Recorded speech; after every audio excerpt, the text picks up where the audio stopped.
Hey guys, welcome to the All Around Joe podcast, where we optimize your human performance from my personal experience as an athlete, coach, and all-around self-improvement junkie. On this edition of the All Around Joe podcast, I'm going to be talking about the ups and downs of fitness, your environment, the weather, the time of year, all that kind of stuff, so that you can optimize your game plan and conquer even the downs and then celebrate the ups. All right, here we go. All right, as you can see, I'm in one of my favorite places. It's Lake Chelan, Washington. Just an amazing, beautiful environment. Nice sunny day here. We actually came over here to kind of get out of the gloom that is the Seattle area this time of year. This is November 2021 when we are filming this, so it's a very fitting to talk about the ups and downs that come along with your training, with your life this time of year. As I coach people in the Get Better Project, my online at-home training program, it is very common to have people dealing with not being motivated, with not wanting to do the workouts, with doing less workouts than they would usually be doing, just not feeling that vigor for life that they would usually have. And it doesn't help that the COVID thing has been going on for quite a while now, and I think that that is also contributing to people feeling this way. In fact, I would tell you that I have even been feeling in some senses that way as well. And I think that for me, it kind of contributes to the last couple of years living in this guy and being able to just drive to nicer weather in this time of year is a huge benefit. So imagine that, it's been raining too much in Seattle and you start feeling a little bit down. You just go and drive to, Sedona or Phoenix or something like that and get the nice 70, 80 degree weather.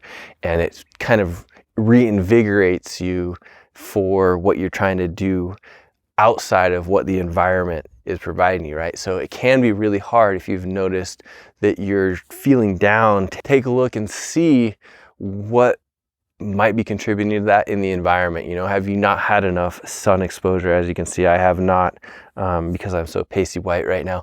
But yeah, that can be a huge contributor to the environment, can be a huge contributor to the ups and downs that you are having around the goals that you're trying to accomplish. And that could be simple things like, feeling motivated for the work that you're doing and excited to get up and get doing that throughout the day, feeling happy and excited to be around and talk to other people, including your family and your friends, and doing things that are hard like exercise and the health routine, eating properly for what you should be doing and the goals that you have for your life. So to get into some of the things that you can do is, number one, I highly recommend, and I've talked about this before, is doing the daily journaling thing, just so that you can keep track of how you're feeling, even if it's not feeling good. Writing down like, wow, I'm not feeling too great when I woke up for the third day in a row. Maybe I should consider some of these environmental things or thought processes that I'm having in order to change that towards feeling better.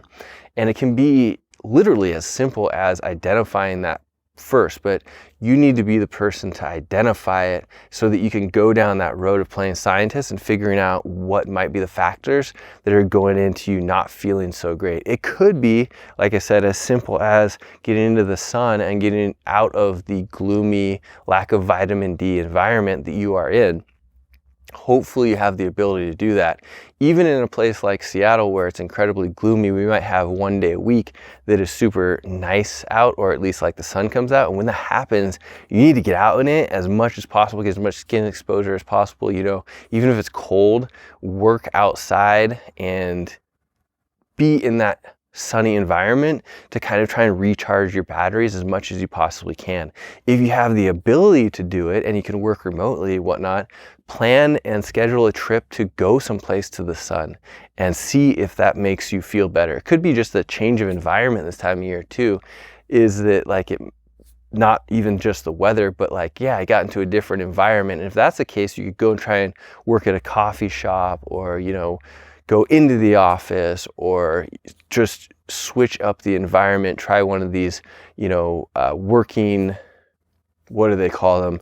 Like the WeWork places or whatnot. You can go in and pay a monthly membership to be in a different environment. Sometimes that can just shake it up for you to give it a try. But knowing that and being able to identify with that journaling is a very good thing to do. Another thing that I wanted to note is that it seems like when people get depressed or stressed and down on themselves, they have this kind of cycle thing that goes on. And again, you need to identify that. I get to identify it for people as coaching them in the Get Better Project and being like, hey, I see this happening.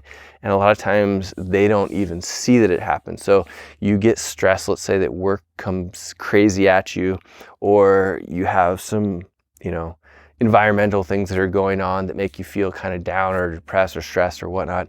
Then because of that, you reach for the candy, and that makes you feel better for a little bit of time.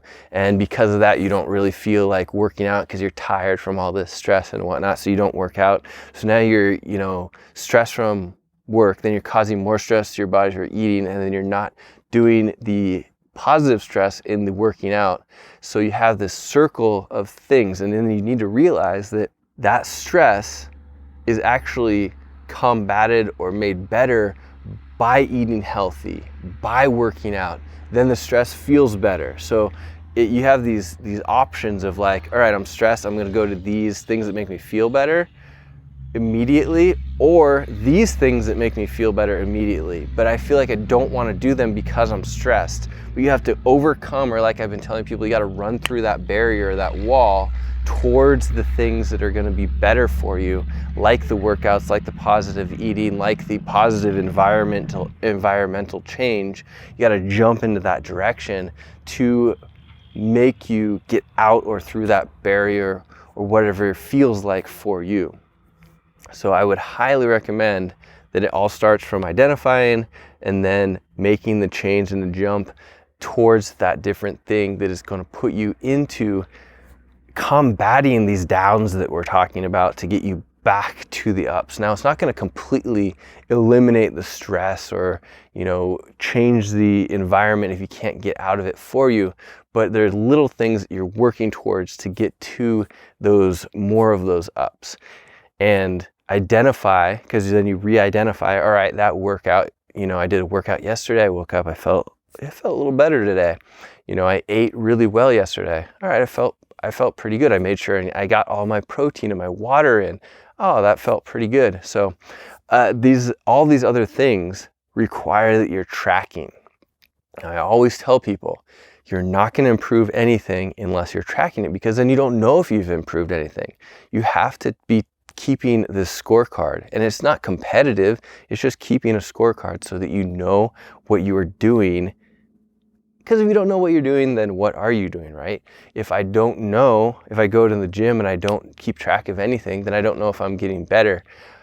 I can keep track of how I look in the mirror. That's one thing of tracking. But if I don't look in the mirror, then I don't know, right? If I don't get my blood work done, then I don't know if I'm moving in either direction for any of my blood markers. I just don't know. If I don't do the journaling and keep track of like my moods and how I'm feeling, then I just don't know. I can, think, oh man, I think I'm feeling bad right now, or I think I was feeling bad last Tuesday, but I don't know. I'm not keeping track of it. So you want to keep score for all of these things, for your food, for your water.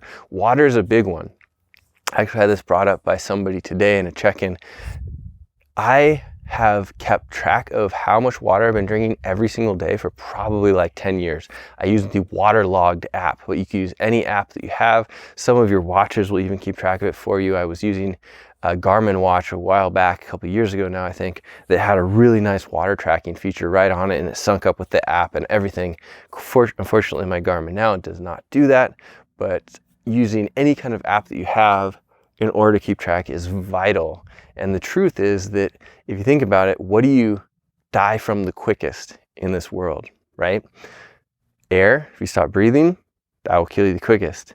Next up, water consumption, then starvation, then sleep. I'm not sure if it might be water, then sleep. I'm not sure, it's somewhere in there. But my point is that water is right up there, right next to not having enough oxygen, that will kill you. So doesn't it seem pretty important that you are tracking how much water you're drinking? And you'll even notice, like if you drink, let's say 50 ounces of water a day, but you need 100, you will completely notice that you just feel like you're not recovered, you feel achy, your brain doesn't work as well, you don't feel as energized mentally and physically. You're not as happy. Like, they've linked all of these things to lack of water consumption. So if you do not know how much you're getting in your water consumption, do it. That could be the single thing that is giving you a down that you could just prop back up so easily.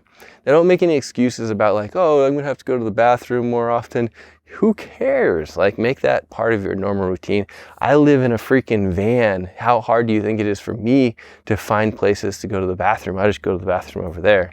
And once you get used to it, or you get, if you're a female, get one of the she pee things and you stand up peeing, you can do that. You can find all of these things to overcome it, and then it becomes not a big deal. So don't make things bigger deal in your mind than they are in reality, and check yourself off when you find yourself doing that. So we've got things like changing environment, journaling, making sure that you bust through those walls towards the things that you know that are going to make you feel better, even though you don't feel like doing them. And I say bust through the wall because it might hurt a little bit mentally for you to get through those walls. And make sure that you are keeping track of what you're doing, right? Keeping track of the water, keeping track of the exercise, keeping track of the journaling, all of these things. Think about how many things you can keep track of in your scorecard that are really big, important things for you, and then make sure that you're doing them on a regular basis. Once you get good at the tracking, it doesn't take hardly any time for you. So try to get rid of the idea that your mind is telling you that all of these things are going to take so much time and you cannot get them done. You can. The people that are high top achievers do this, so easily, which means that you can do it as well, and you should be striving to be one of those high achievers. If you have any questions about any of this stuff, hit me up. Happy to answer those questions for you. If you like this, we love getting reviews, we love getting thumbs up, we love getting subscribers. So consider doing that. If you're enjoying our content, it always motivates me to continue producing things that are working for me and my athletes, and things that I'm studying I can help you with, if you give positive feedback and reinforcement through those particular channels that you are watching or listening to this on. Because without that, it's just kind of like me talking to nobody. So if you are listening, if you appreciate this, I would love to hear about it.